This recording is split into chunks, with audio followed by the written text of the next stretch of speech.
Hello students, how are you all? Welcome to my channel speak with me. तो students, आज हम conversation का बहुत ही बेसिक पार्ट करेंगे और वो है एक्टिव पैसिव वॉइस। देखिए, आपने कई बार कॉन्वर्सेशन में ध्यान दिया होगा इवन कि कई बार तो हम एक्टिव वॉइस यूज़ करते हैं और कई बार हम पैसिव वॉइस यूज़ करते हैं, राइट। एक्टिव वॉइस का pattern is same like tenses, right. जैसे सिंपल प्रेजेंट का जो पैटर्न होगा वो ही एक्टिव में आपके सिंपल प्रेजेंट का पैटर्न होगा, और उसी को अगर हम पैसिव में चेंज कर रहे हैं तो बस चेंज ये होता है कि दैट सब्जेक्ट ऑब्जेक्ट की जगह चला जाता है और ऑब्जेक्ट सब्जेक्ट की जगह चला जाता है, और इवन हम उसके बीच में हेल्पिंग वर्ब भी यूज करते हैं। लेकिन उससे पहले मैं आपको एक बात बताऊंगी दैट अगर हम एक्टिव टू पैसिव किसी चीज को चेंज कर रहे हैं तो उस समय हम क्या चेंजेस करते हैं। उस समय जो चेंजेस होते हैं, first of all I will clear that I will change into me. I change हो जाएगा मी में, वी अस में चेंज हो जाएगा, ही हीज में चेंज हो जाएगा, शी हर में बदल जाएगा और दे दैम में बदल जाएगा। चलिए पहले मैं आपको एक पैटर्न के थ्रू इस चीज को समझाती हूँ, और even I am damn sure कि दैट आपको आज अगर आप एक्टिव पैसिव वॉइस देख रहे हैं तो आपको पूरी अपनी लाइफ में कभी भी एक्टिव वॉइस और पैसिव वॉइस को लेके कोई भी डाउट्स नहीं होंगे। इवन जो भी आपके डाउट है वो क्लियर हो जाएंगे। चलिए पहले हम बात करें सिंपल प्रेजेंट टेंस की। देखिए, सिंपल प्रेजेंट टेंस का सेम वही पैटर्न है जो कि हमारा टेंसेस में होता है।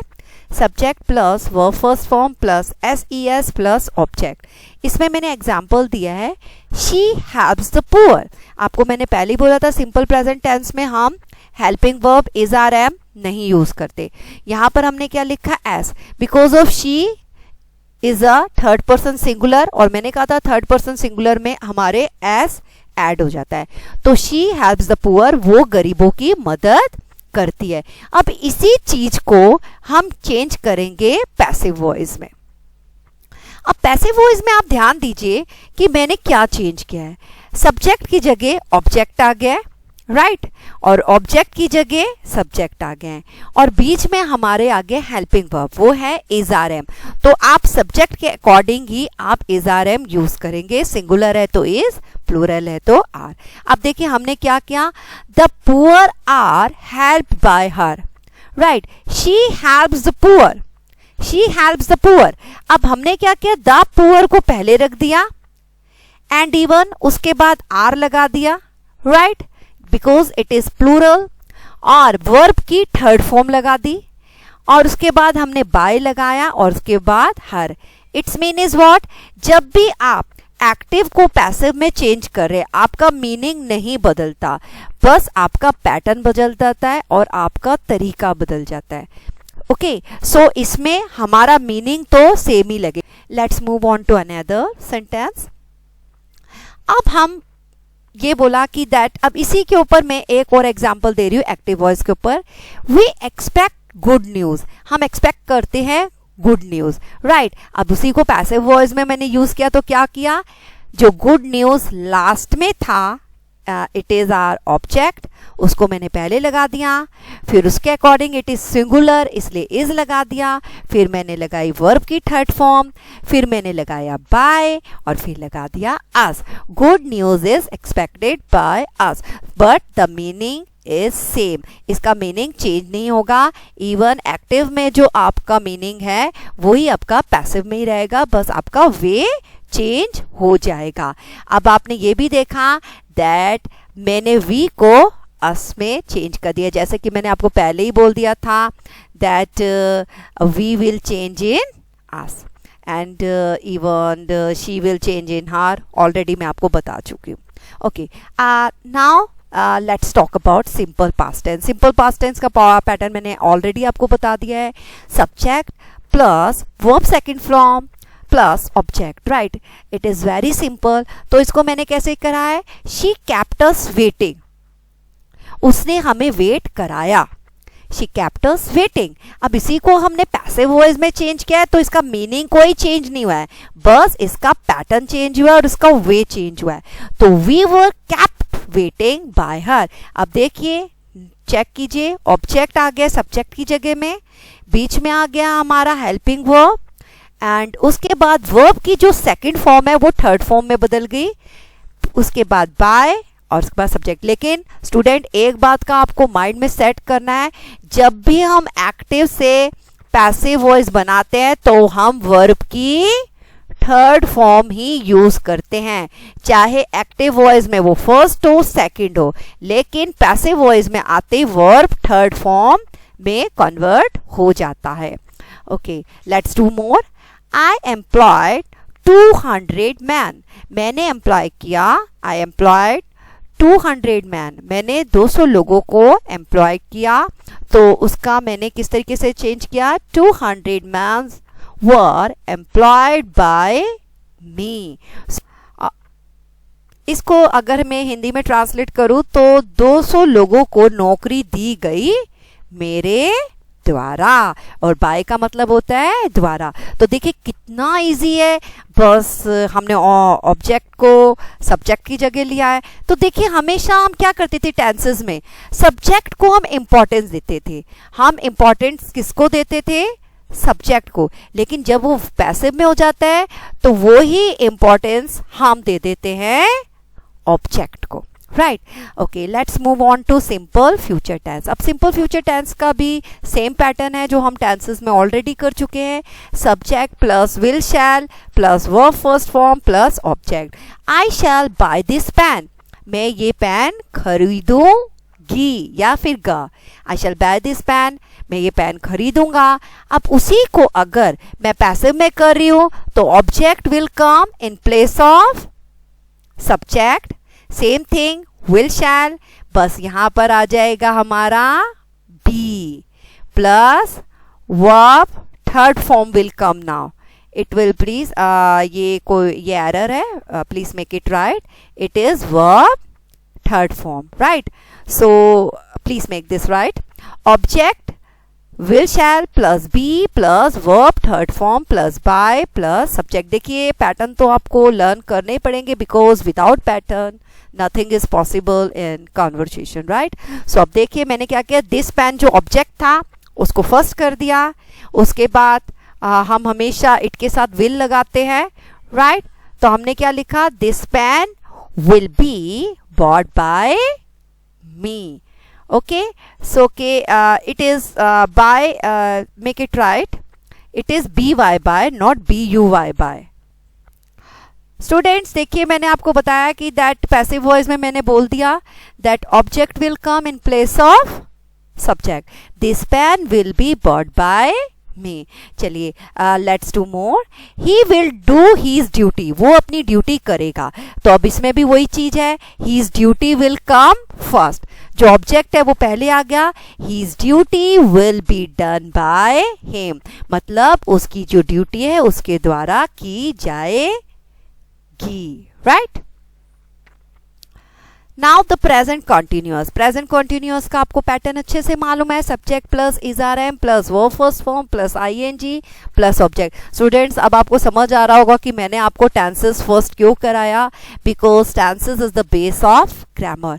सो देखिए अब इसके एग्जाम्पल पर ध्यान देते, the gardener is plucking the flower, the gardener is plucking the flower, तो गार्डनर फूलों को तोड़ रहा है, गार्डनर फूलों को तोड़ रहा है। तो अब इसमें क्या किया हमने, फ्लावर्स पहले आ जाएंगे, the flowers are being plucked by the gardener, the flowers आए, देखिए ये द फ्लावर्स फर्स्ट आ गया, यहां हमारा आ गया द फ्लावर आर बीइंग, यहां पर आप द ऐड कीजिए, the flowers are being plucked. Students I am repeating again, the flowers are being plucked by the gardener. अब देखिए इसमें आपने नोटिस किया है कि दैट जब हमारा प्रेजेंट कंटिन्यूअस होता है तो उसमें बहुत ही सिंपल सा पैटर्न होता है, subject is are am plus verb first form plus verb first form plus ING and then are object. लेकिन वही अगर हमारा पैसिव वॉइस में हो गया तो क्या आ जाएगा, सब्जेक्ट की जगह ऑब्जेक्ट आ गया, is are am as it is रहेगा, लेकिन अब हम वर्ब के साथ आईएनजी नहीं लगाएंगे, उसकी जगह हमने लगा दिया बीइंग, एंड देन वो first form by the gardener. जैसे कि मैंने बोला था कि तुम मुझसे जेलस क्यों हो रही हो, why are you being jealous with me. देखिए यहाँ पर भी मैंने यही बोला है, ये इंट्रोगेटिव है। देखिए इसकी नेक्स्ट वीडियो में मैं आपको इंट्रोगेटिव सेंटेंसेस भी समझाऊंगी, बिकॉज ऑफ मैं नहीं चाहती कि दैट कंटिन्यू हम वर्क करें और आपको वो चीज समझ नहीं आए, so that's why first I choose this tenses. Now the next is the mason are building the house. The mason are building the house. Mason means is what? जो आपके घर बनाते हैं, right? The mason are building the house. So उसी को हमने क्या किया, the house will come first. आपके सब्जेक्ट की जगह हाउस आ गया, द हाउस, एंड ये हम सिंगुलर के लिए बात करें तो इज आ गया, और आपके बिल्डिंग की जगह हमने बी के साथ आईएनजी लगा दिया। The house is being build by the mason. Student, let's move on to past continuous active voice. The pattern will be subject plus was verb plus verb first form plus ing plus object. The hunter was shooting the lion. जो hunter है वो lion को shoot कर रहा है। So let's change this on passive voice. Now जो object will come in place of subject was verb plus being. Now one thing will change, जो verb की फर्स्ट फॉर्म में आईएनजी था वो हमारा बीइंग में आ जाएगा, and then the verb third form, verb की थर्ड फॉर्म ही हमें पैसिव वॉइस में यूज करनी है, plus by plus subject. So now the example is the lion was being shot by the lion was being shot by the hunter. Let's move on to another future continuous, and the pattern will be subject plus will be plus verb first form plus ing plus object. The girls will be dancing on the Independence Day. The girls will be dancing on Independence Day. One more thing, and passive voice future continuous को active to passive हम change नहीं कर सकते, right. Let's move on to another present perfect tense, and the pattern is subject plus has a plus verb third form plus object. Now I have done my work, मैंने अपना काम कर लिया है। Let's change this in passive voice. Object will come in place of subject has have plus been plus verb third form plus subject.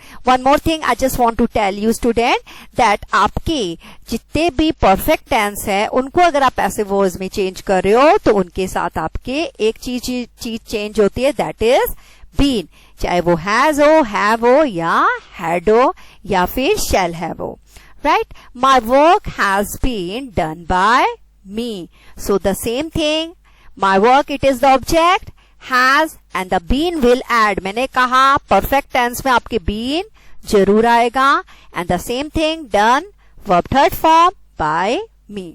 Now the past perfect tense, subject plus had plus verb third form plus object. she had finished her homework. उसने अपना काम खत्म कर लिया था। Let's change this in passive voice. Object plus had plus been plus verb third form plus subject. The same thing, यहाँ पर भी हमारे been आ गए। Her homework had been finished by her. Let's move on to future perfect. Subject plus will shall plus have plus verb third form plus object. She will have read this book. उसने ये book पढ़ ली होगी. Let's change this in passive voice. The same thing, object plus will shall plus have been plus verb third form plus by plus subject.